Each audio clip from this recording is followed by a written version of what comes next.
On this episode of Fast Friday, we're going to talk about 3 filmmaking tools that have helped me be more efficient with my clients. You might not expect what the last one is. Did that pique your interest enough for you to watch till the end of the video? All I'm saying is you should watch till the end of the video anyways, but you really probably don't expect what the number 3 is. All right, action.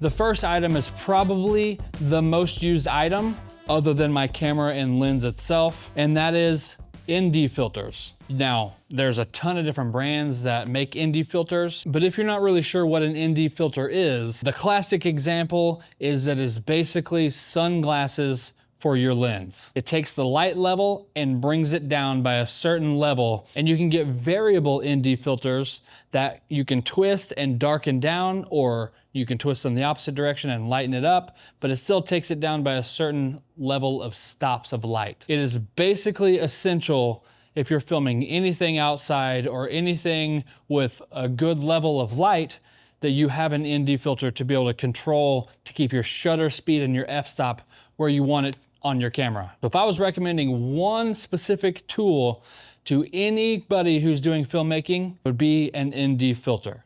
Now the second item is this light right here. It is an Amaran T2C. They also make a 4-foot version of this that's 2 feet longer. It is a light. It is not a lightsaber, but it is a light, and it allows you to be very portable. Put it in interesting spots sometimes. A lot of times I do a lot of interview setups with my filmmaking for corporate sort of things, and I will use this as the hair light that's kind of boomed out above people to give that nice little glow coming from above. And this thing is super light. The heaviest part is right here on the handle. That's where the battery is. These things are super versatile. Make it any color you want, any hue you want. You can dial in the intensity. I love this light, and I wish I would have bought it sooner, honestly.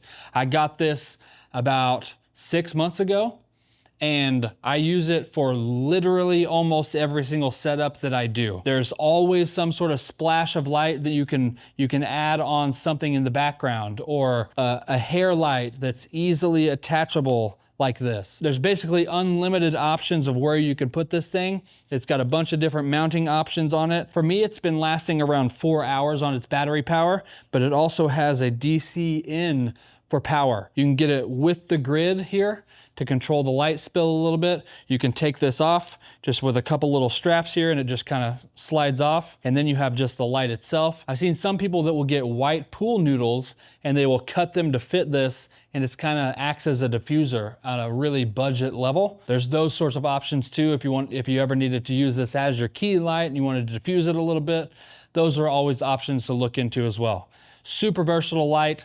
I really wish I would have bought this sooner. You will use this if you light your scenes. You will use this if you like to splash light on things, especially if you do any sort of interview setups. This thing, I would say, is almost a necessity to have in your kit. Third and final item that we're going to talk about today is this cart. Maybe not specifically this cart, but a cart to hold your things. I do a lot of work where I have to park outside and then go into schools or go into buildings and carry all my equipment back and forth. And it's a pain to have to go all the way back out there, all the way back in, all the way back out there, all the way back in multiple times.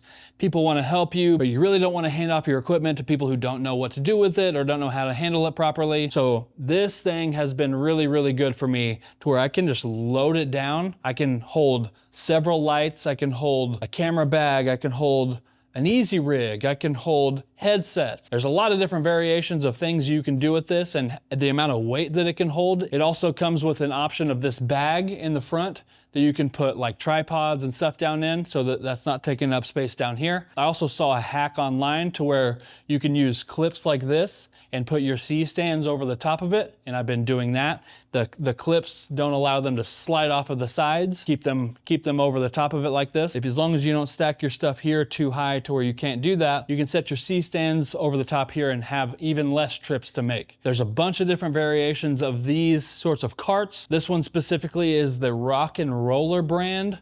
I have no affiliation with them either. They don't know I exist, but I do really love this cart. I got the one with a little bit bigger wheels. I actually had one with the smaller wheels before that. I was running into issues where I couldn't fit quite all my stuff on it that I needed to. So I went for the bigger one, and this thing has bigger tires on it. It can hold a lot more weight, and it can extend out to be super long to where you can put even more stuff on it. So highly, highly recommend getting some sort of cart or some sort of system to where you can make less trips in and out of locations and be more efficient with your time and your client's time. Let me know what you guys think about these items. What's your favorite brand of ND filters? Have you tried the Amaran T2C Lite? What did you think about the portability if you have tried it? Or the durability? If you have a better solution to any of these problems or any other filmmaking tips, leave it in the comments below. Let's help each other out. Let's spend our hard-earned money on things that actually make a difference, that don't have to sit on the shelf for years and never be touched again. If you want to level up your filmmaking or photography journey, hit the subscribe button for more weekly videos to help you grow. And I'll see you in the next one.